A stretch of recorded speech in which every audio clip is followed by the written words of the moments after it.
देवी भागवत है क्या? अष्टादश पुराणानां मध्ये सर्वोत्तमं परम देवी भागवतम नामम धर्म कामार्थ मोक्षदम। 18 पुराणों में ये 5वें क्रमांक का पुराण है जो धर्म अर्थ काम मोक्ष चारों पुरुषार्थों को देने वाला है। इसकी महती महिमा कहां तक वर्णन करें? सूत जी कहते सर्वेषां पुराणानां श्रवणाद यत् फलम लभेत तस्मात् शतगुणम पुण्यम देवी भागवतान लभेत। अन्यान्य 17 पुराणों को सुनने का जो लाभ है, जो पुण्य है, उससे 100 गुना अधिक केवल देवी भागवत के श्रवण का लाभ है। तस्मात् शतगुणम पुण्यम देवी भागवतान लभेत। अतो भागवतास्तस्य दिव्या प्रीति करस्य च सर्वेषां पुराणानां कलौर नारहन्ति खोडशिम। इस भागवत की कहां तक महिमा कहें? ये तो भगवती को परम प्रीति प्रदान करने वाला है और समस्त पुराण मिलकर इसकी 16वीं कला के बराबर भी नहीं है। पुराण में है क्या? सूत जी कहते हैं गातारम त्रायते यस्मात् गायत्री तेन सोच्यते। जो इस शरीर की गात कहते हैं शरीर को, जो इस भागवते देवी सरहस्या सुप्रतिष्ठिता, वो देवी गायत्री इस देवी भागवत में अपने संपूर्ण रहस्यों के साथ में विराजमान है। यह गायत्री प्रतिपादित ग्रंथ है, इसीलिए इसका आरंभ और इसका विश्राम दोनों ही गायत्री मंत्र से हुआ है। आरंभ में त्रिपदा गायत्री हुई है और विश्राम में चतुष्पदा गायत्री हुई है। आरंभ में सर्व चैतन्य रूपांताम आद्याम विद्याम च धीमहि बुद्धिम यानः प्रचोदयात्। ये त्रिपदा गायत्री है जिसमें 3 पद, सर्व चैतन्य रूपांताम 1 चरण, आद्याम विद्याम च धीमहि 2 चरण, बुद्धिम यानः प्रचोदयात् 3 चरण। गायत्री 1 चरण की भी होती है, गायत्रस्यैकपदी द्विपदी त्रिपदी चतुष्पद्य पदसी नहीं पद्य से नमस्ते तुरीयाय दर्शताय पदाय परोरजते सावधो महापर्वत। तो गायत्री में प्राय 24 अक्षर होते हैं।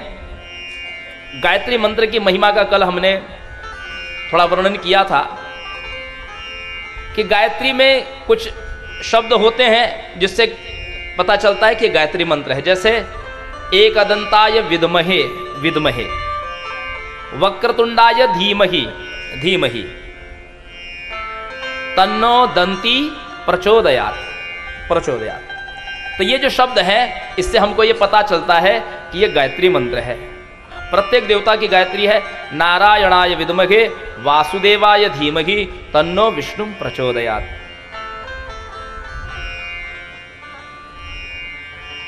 तो सज्जनों माताओं, इसमें साधक उपासक अपने इष्ट देवता से क्या मांगता है कि मैं आपको, आपके इस स्वरूप को जानता हूं और आपके इस नाम का मैं ध्यान, इस स्वरूप का मैं ध्यान करता हूं।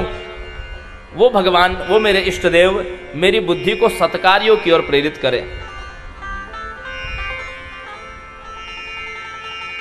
तो सज्जनों माताओं, यही गायत्री जो है ये मूल प्रकृति है। नवम स्कंद में वर्णन आएगा भगवती के 5 मूल स्वरूप हैं।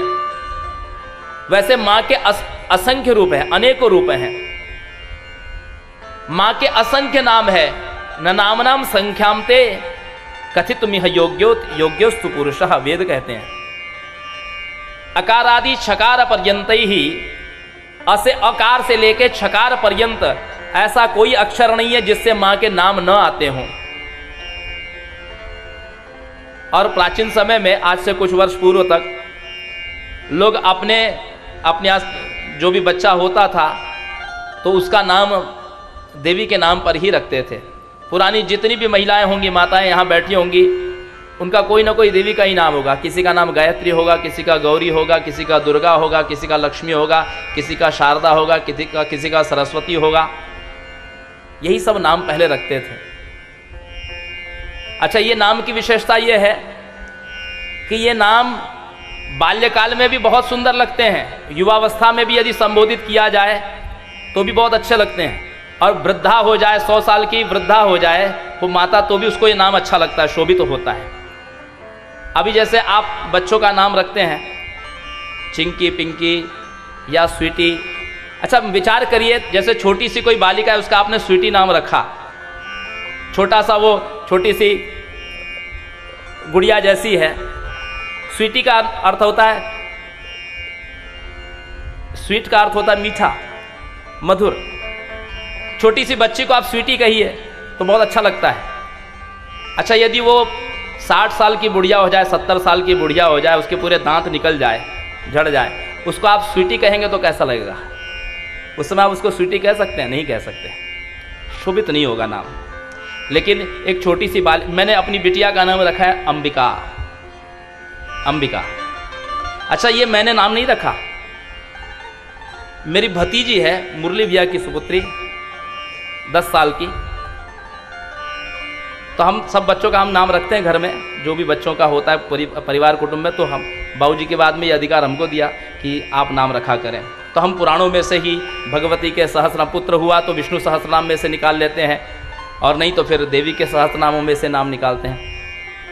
लेकिन हमारी भतीजी ने नाम रखा, चाचा जी हम इसका नाम अंबिका रखते हैं, और हमने 1 सेकंड में स्वीकार भी कर लिया, अंबिका। और दिन भर में कम से कम 50 बार तो नाम लेना ही पड़ता है, अंबिका ये मत करो, अंबिका वो मत करो, अंबिका ऐसा मत करो, अंबिका वैसा मत करो। और इसी बहाने भगवती का नाम 50 बार उच्चारण होता रहता है। दैनंदिन जीवन में भी भगवती का नाम उच्चारण होता रहता है। तो माँ के 5 मूल स्वरूप है। नवम स्कंद कहता है, गणेश जननी दुर्गा, आराधा लक्ष्मी सरस्वती, सावित्री च सृष्टि विधौ प्रकृति पंचधा स्मृतः। दुर्गा, ध्यान दीजिएगा, ये मूल प्रकृति है, 5 देवी मूल है। दुर्गा, राधा जी, लक्ष्मी माँ, सरस्वती माँ और सावित्री, जिनको हम गायत्री कहते हैं। सविता माना सूर्य की अधिष्ठात्री देवी होने से इनको हम सावित्री कहते हैं, और इस गात की रक्षा करती है इसलिए इसको गायत्री कहते हैं। तो सज्जनों माताओं, ये 5 देवी एक ही हैं, लेकिन इस सगुण सृष्टि के समय ये सगुण रूप से प्रकट हुई। शास्त्र कहता है कि व्यक्ति को, जो व्यक्ति रागी है, अर्थात जो कामना परक है, जिसके भीतर कोई कामना है, उसको मां के सगुण रूप की आराधना करनी चाहिए। और जो विरागी है, वैरागी है, जिसको कुछ नहीं चाहिए, जो सन्यास ले चुका है, वानप्रस्थ में रहता है, उसको मां के निर्गुण रूप की उपासना करनी चाहिए। तो सगुण 2 रूप है और निर्गुण भी 2 रूप है मां के। आप लोग नवरात्र में इन चारों की उपासना करते हैं। कैसे करते हैं आप लोग? एक तो आपके यहां भगवती की प्रतिमा होती है, देखिए ये जो सामने आपके समुपस्थित है, मां विराजमान है, ये भगवती का सगुण रूप है, जिसमें मां का चतुर्भुज अष्टभुजा रूप होता है, सिंह वाहिनी,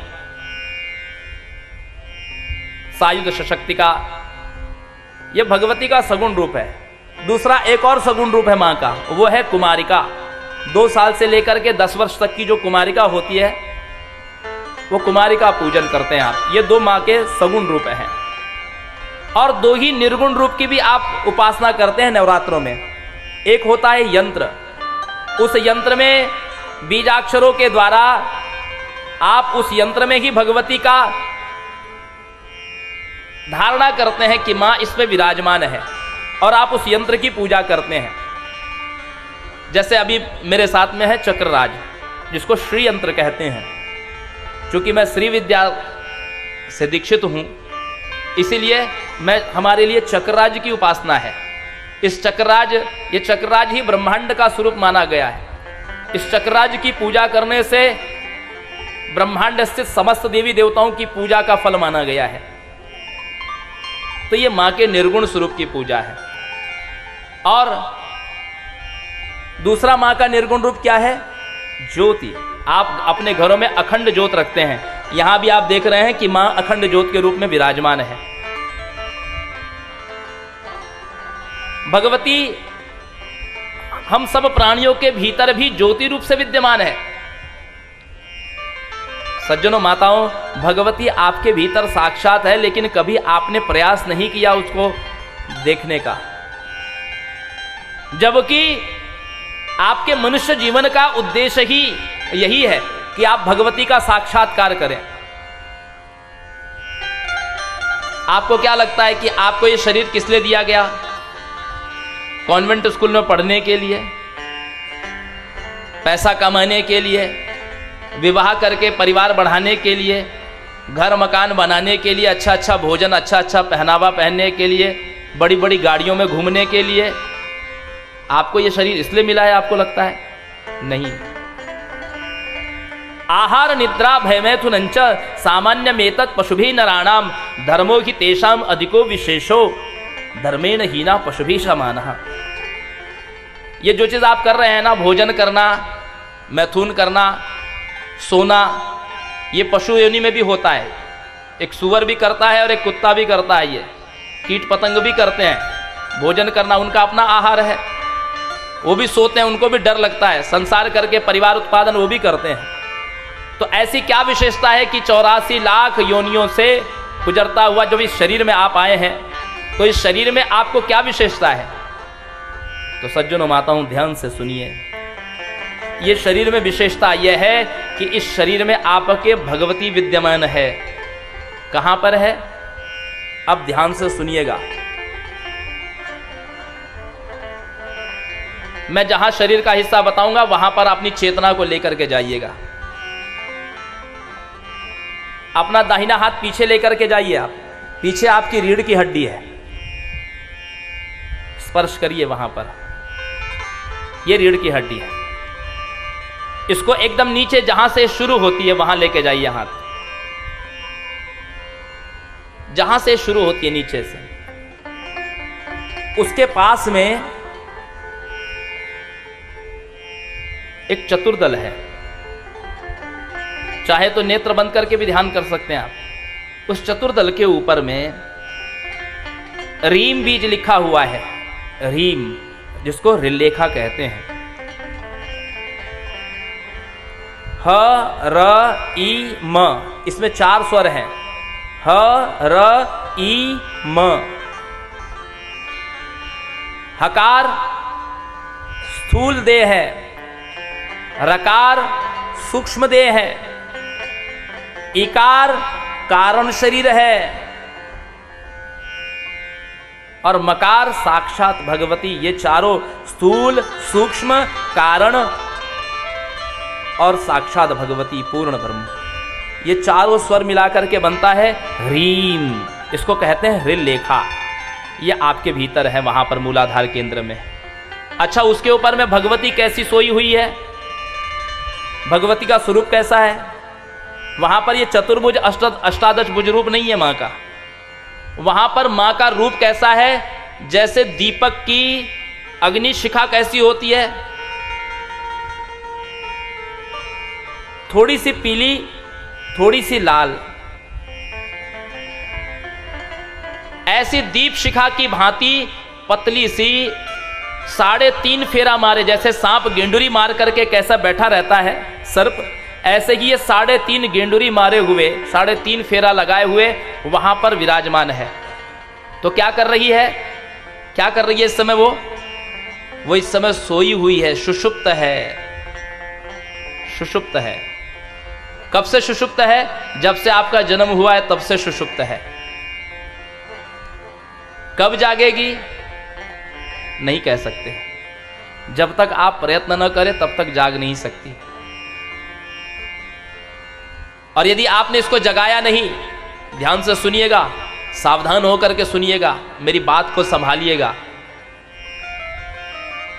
यदि आपने इस जीवन में इसको जगाया नहीं तो मान लीजिए कि आपका जीवन व्यर्थ हो गया। ऐसा आपने लाखों बार जन्म लिया है और जन्म लेकर के हम मृत्यु को प्राप्त हुए। जब तक हमने उसको जगाया नहीं तब तक हमको मोक्ष नहीं मिल सकता। ये स्वर्ग नरक तो मिलते रहेंगे आपको, क्योंकि आप रोज मंदिर जाते हैं, व्रत करते हैं, पुराणों की कथा सुनते हैं, दान करते हैं, इसका फल तो कहीं ना कहीं मिलेगा आपको। तो इसका फल क्या है? इसका फल आपको स्वर्ग के सुख मिलेंगे, स्वर्ग मिलेगा, ब्रह्मलोक तक की यात्रा होगी आपकी। लेकिन फिर जैसे ही पुण्य समाप्त होगा आपके दान का, आपके यज्ञ का, आपके उपवास का, व्रत का, जैसे ही पुण्य समाप्त होगा फिर से आपको आना पड़ेगा। लेकिन मुक्ति तब तक नहीं हो सकती जब तक ये जागृत नहीं होती।